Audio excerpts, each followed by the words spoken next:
It's tricky because there's obviously so many nice things which obviously come with that, and I'm lucky and thankful to be in the position that I've been in with my dad doing so well and so on, and that's led on to me having and being given many good opportunities, to always be with a good team, to have a manager and a trainer since I was 12, 13 years old.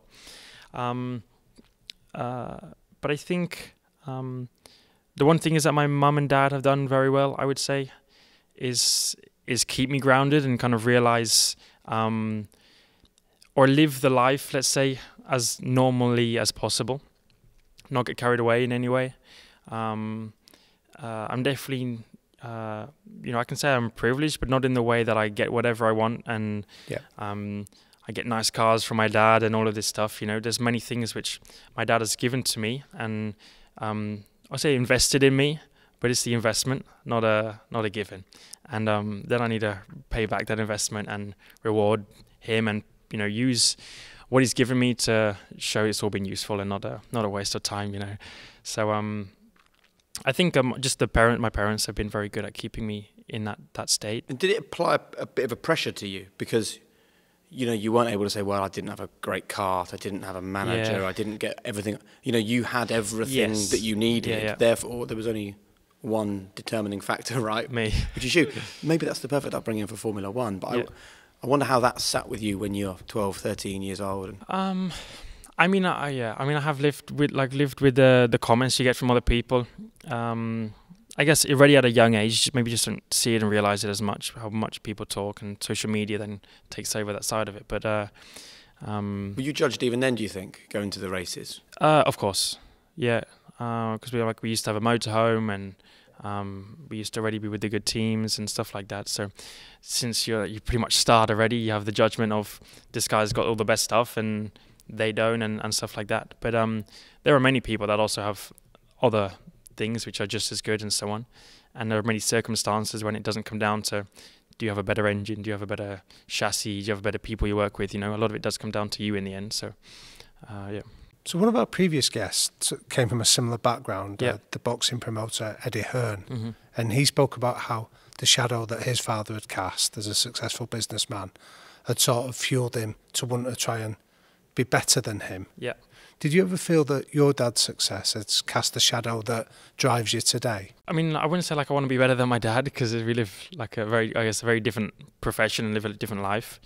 But many things which want to make me not get the comments of I'm in the position of where I am because of him, right?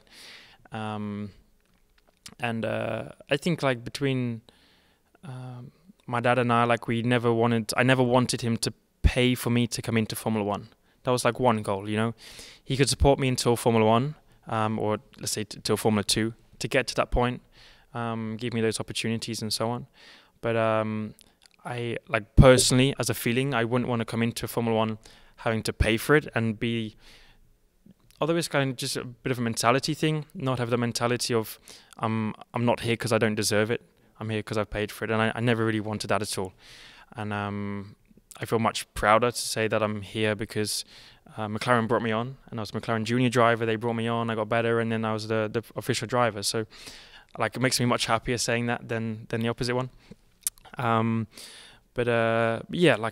have to know that to a certain extent, I'm lucky for the opportunities that I got, and the fact he could just support me into a Formula 2 was already a lot more than what people get. So, I also know that on the flip side.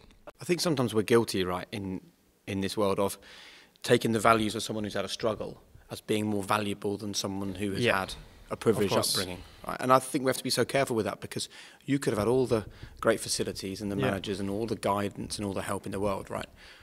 Without hard work and dedication and determination and sacrifice from you, there's no way we're sitting here having this conversation, is there?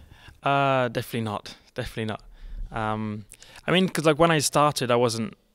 I had a bit of a natural talent for it, but I wasn't amazing. It's not like I started and won everything. And was that hard?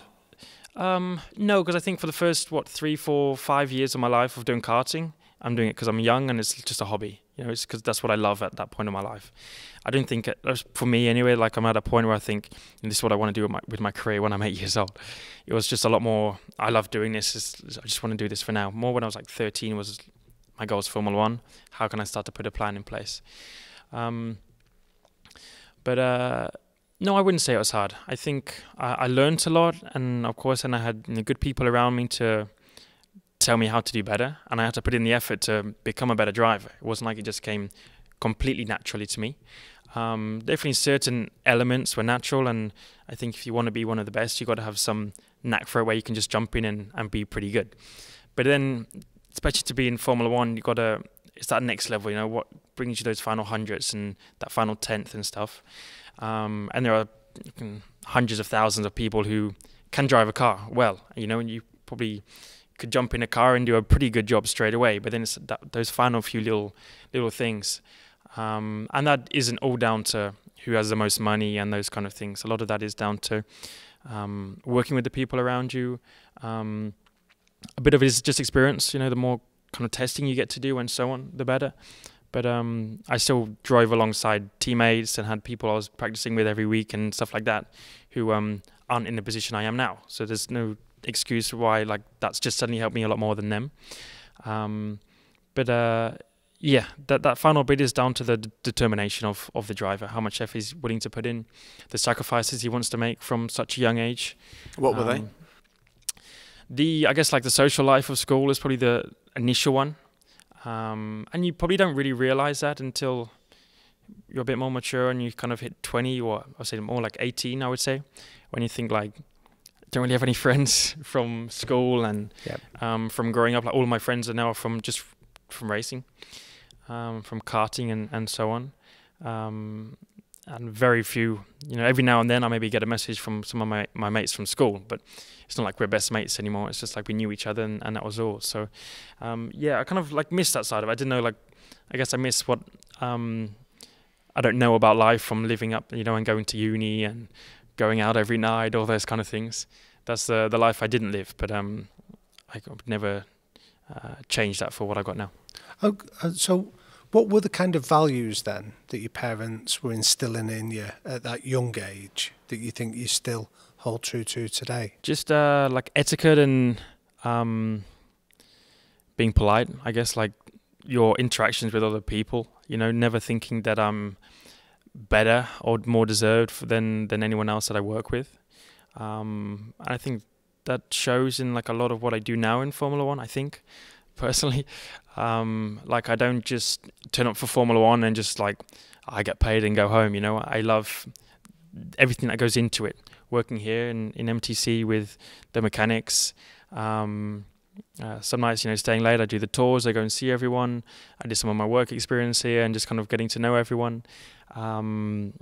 Before I was the race driver for McLaren, then I would stay with the mechanics. I would pack up the garage and take the car apart after the races and stuff. Like that I just love. And was that your choice, or was that expected of you? No, definitely not expected. I would say what is expected is the opposite side, you know, is just seeing the Formula One driver rock up in all their fancy clothes, do their work and then jet off home.